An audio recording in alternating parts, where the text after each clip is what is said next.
Hey, what's up, everybody? Just doing a quick video here tonight. I want to talk about one of my favorite shows, BoJack Horseman. They've done 5 seasons now, but I've been going back through them, and I was just listening to or just watching season 4, episode 2, and in that one, there's a song.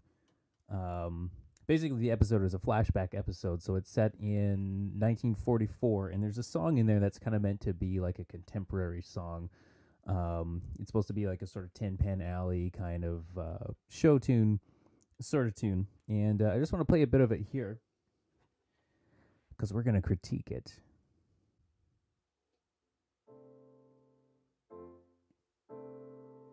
I will always think of you. I see your face when each day is through and days go past. Oh, so fast, but memories they last. All right, so you get the idea. It's an AABA song, 32 bars, very typical of songs of that time. The melody is great. It's got a lot of idioms that were used a lot in that time. It's got an octave leap, it's got chromaticism, and the performances are great. So what's bugging me about it, though, and maybe you might have noticed too, is the chord progression. All right. So now this isn't to say that it's wrong, but if you're trying to write a song of the sort of Tin Pan Alley 1940s style, there's something a little bit incongruous about the chord progression. What it is that it's not quite as active as the progressions of that time were, right? So typically you would have at least one change per bar and sometimes two, right? So what we have in this one here, right, is this kind of pedal. And it holds that over 4 bars. So in theory terms, that's the tonic chord. That's a long time to spend on the tonic, and I think it actually works for the episode. And there may be a lot of reasons why they would do it that way. Maybe the characters playing it aren't professional musicians, so that's the best they can do. Or maybe whoever wrote the song was just trying to simplify it for today's audience. So either way, I think it works. Like, it's a nice song, but I wanted to kind of see if we could sort of reharmonize it so that it's more in line with practices of that era. So one thing that they did a lot was chords were always going somewhere, right? They would move from, usually tonic to subdominant to dominant. A lot of times each one was prepared with a secondary dominant. And if you don't speak theory, basically, it just had a lot of sort of tension and release, sort of a constant move from tension to release of that tension. Chords didn't really stand still.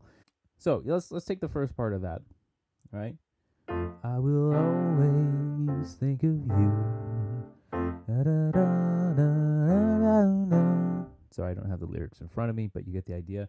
So yeah, let's make this more active. Let's take something like the chords from I Got Rhythm, right? So that's going to be, right? Gives you a little bit more tension release. So you could do something like, I will always think of you. Okay. Now, the other thing that happens is in the second part of that, where normally it goes, I see your face when each day's through and days go by.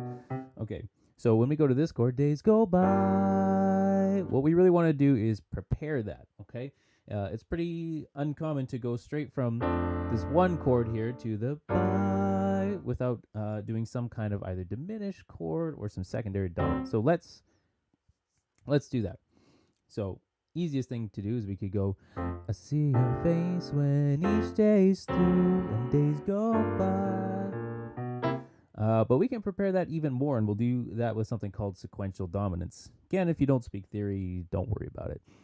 Okay, so we'll go something like this. I see your face when each day's through and days go by. All right. So whole thing together would be, I will always think of you. I see your face when each day's through and days go by, but memories never die.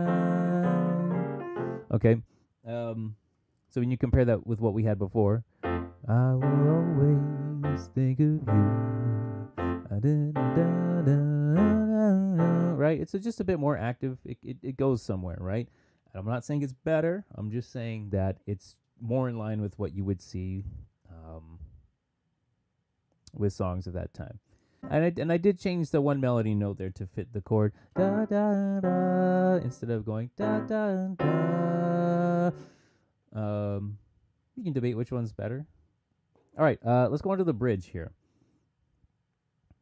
No, I don't wanna be alone now. Just bide my time. I need somebody dearly. And darling, you'd be sublime.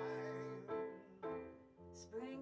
Okay, so that one's a little bit better because we're going from a sort of tension to release, right? We go, I don't want to be alone now. I'm just biding my time, right? We got tension, release, right? The most obvious inspiration for this, and I say inspiration, but it really is just a lift of a tune called You've Been a Good Old Wagon.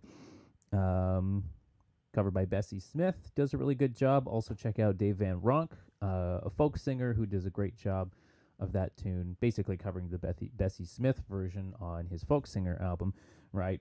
And it goes something like, "Now no one wants a baby when a good man can be found," right? So yeah, it's basically the same.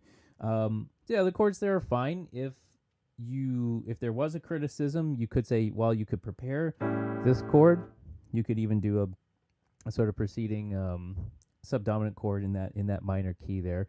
And you could also say, well, it goes back and forth 3 times, which is a lot, but there is precedent there. There's a tune called "There Is No Greater Love," which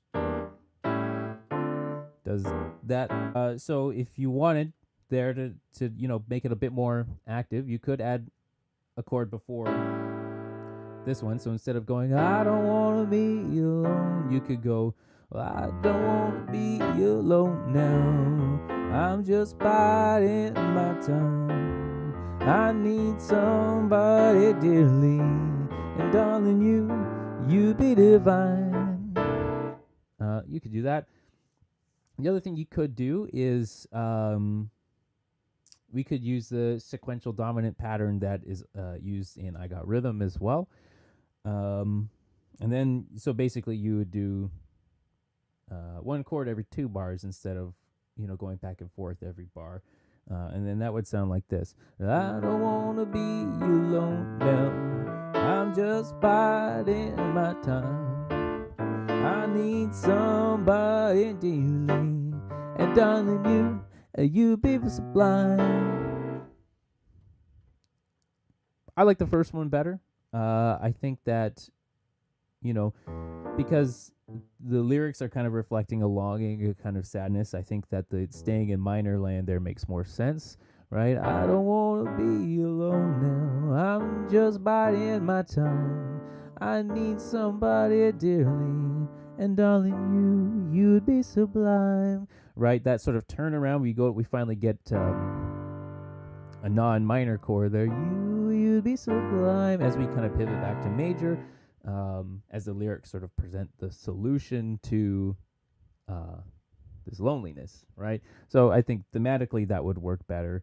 The sort of other way we talked about the rhythm changes, you kind of just be doing it just to do it.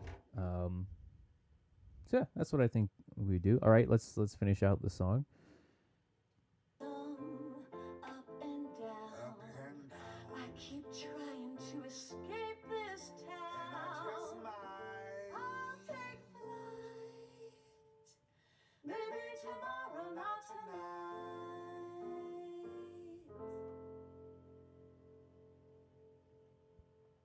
Yeah, so you hear like the piano bass line is a bit more active there, right? It's going. It's still kind of just staying on that one chord, though. It's not really changing chord qualities. It's just the bass line is moving a bit more. So I think you could still.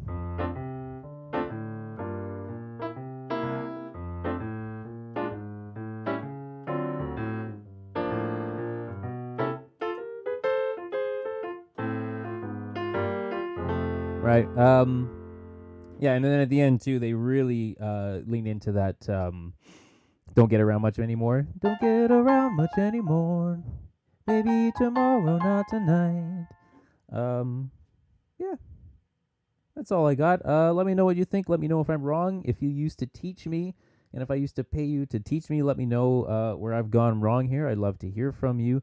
If you think I should just leave Bojack alone, let me know too. If you want to tell me what kind of software I should be using to make these videos, also let me know. Let me know if you like this kind of thing, and we'll see you soon.